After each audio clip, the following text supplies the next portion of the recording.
ताबूत,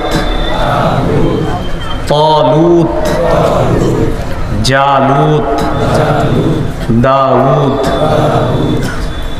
ताबूत, तालूत, जालूत, दाऊद।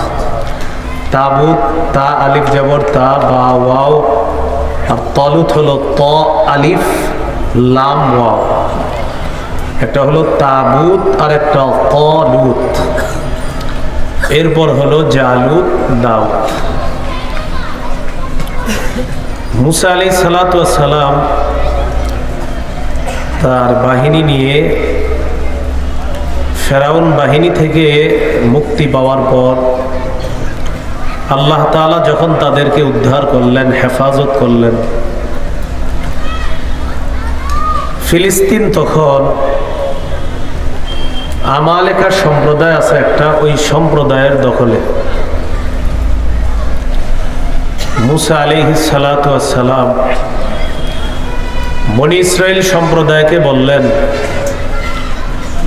তোমাদেরকে নিয়ে আমি আমালেকা সম্প্রদায়ের বিরুদ্ধে লড়াই করতে চাই, ফিলিস্তিন উদ্ধার করতে চাই।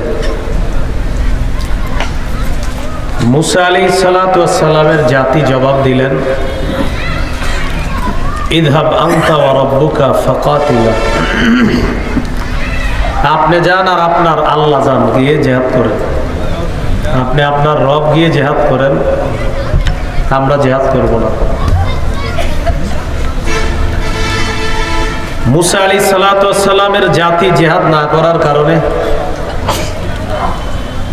আল্লাহ তাআলা তাদেরকে সিনাই এলাকায় আটকায়া দিলেন। ওই এলাকার মধ্যেই তারা কাটাইতে লাগলেন। মুসা আলাইহিস সালাতু ওয়াস সালামের ওই এলাকাতেই ইন্তেকাল হয়েছে। মুসা নবীর ইন্তেকালের পর মুসা আলাইহিস সালাতু ওয়াস সালামের খাদেম ইউশা, এই ইউশাকে আল্লাহ তাআলা নবুয়ত দান করলেন। তিনি হলেন ইউশা আলাইহিস সালাতু ওয়াস সালাম। ইউশা নবুয়ত পাওয়ার পর একদল মুজাহিদ নিয়ে তিনি আমালেকা সম্প্রদায়ের বিরুদ্ধে জিহাদ করছে। জিহাদে আল্লাহ তাআলা ইউশা নবীকে বিজয় দান করছে। ফিলিস্তিন দখল করে নিলেন, বাইতুল মুকাদ্দাস ইউশা নবীর দখলে। ইউশা আলাইহিস সালাতু ওয়াস সালাম নবুয়তের দায়িত্ব পালন করার পাশাপাশি সমাজের অন্যান্য দায় দায়িত্ব যেগুলো আছে সব বিষয়ে তিনি গভীর দৃষ্টিপাত করলেন। তিনি চিন্তা করলেন বিভিন্ন এলাকায় মানুষের বিচার আচার করার জন্য কিছু দায়িত্বশীল দরকার। এক এক এলাকায় এক একজন বিচারক তিনি নির্ধারণ করে দিলেন। খুব ভালো করে মনে রাখবেন, প্রায় সব এলাকায় তখন বিচারকরা এলাকার দায়িত্ব যা আছে সব পালন করতেন। উনি কিন্তু শুধু বিচারক, কিন্তু বিচারক হইলেও উনি সব কাজ করতেন। চেয়ারম্যান, মেম্বার, কমিশনার যেই কাজ, সব কাজ বিচারক করতেন। এই জন্য ওই যুগটাকে বলা হয় বিচারকদের যুগ। কি যুগ বলা হয়? বিচারকদের যুগ। ইউশা আলাইহিস সালাতু ওয়াস সালাম ইন্তেকাল করলেন। বলেন তো ক্ষমতা কাদের হাতে? বিচারক। বিচারকরা দেশ চালায়। বাইতুল মুকাদ্দাসের আশেপাশের এলাকায় যারা আছে বিচারকদের এই ক্ষমতায়ন, তাদের দেশ পরিচালনা, এটা তারা মেনে নিতে পারে না।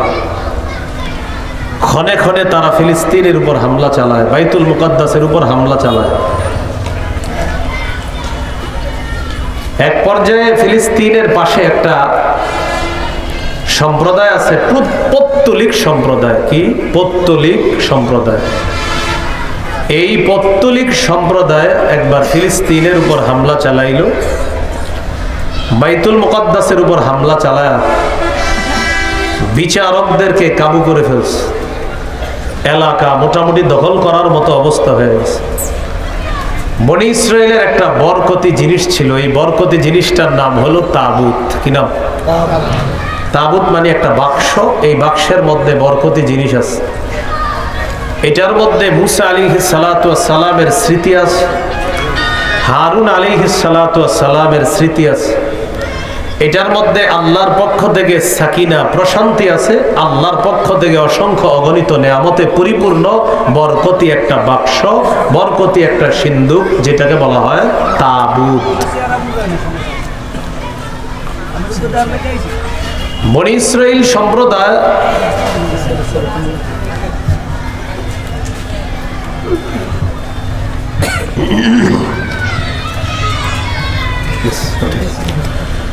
তো বনী ইসরাইল সম্প্রদায় বরকতি এই বাক্সটা জিহাদের ময়দানে যখন যাইতো, বরকতি বাক্সটা সামনে রাখতো, এটাকে তারা বরকতের কারণ মনে করত।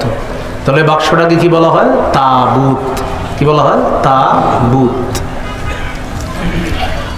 দেখি এতটুকু আলোচনার বুঝে থাকলে বলেন তো, ইউসা নবী ইন্তেকাল করার পর কাদের হাতে ক্ষমতা ছিল? বিচার।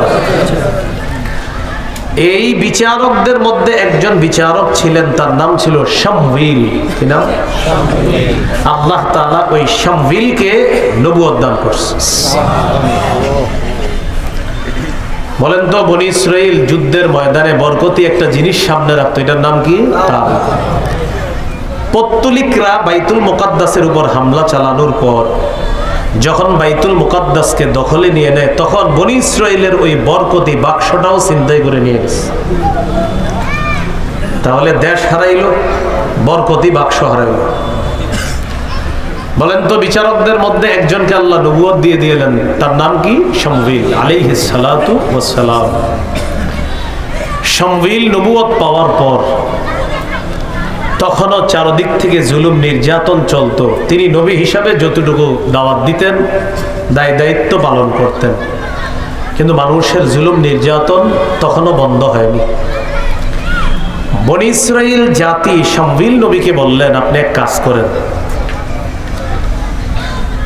আবার ওই বাইতুল মুকাদ্দাস বা ফিলিস্তিন ফিরিয়ে আনার জন্য আমরা জিহাদ করব, তবে শর্ত আছে, আপনি আমাদের একজন আমির নিযুক্ত করে দিবেন, একজন বাদশা নিযুক্ত করে দিবেন, যে বাদশার পতাকা তলে আমরা জিহাদ করব। শামউইল নবী বললেন, আমার মনে হয়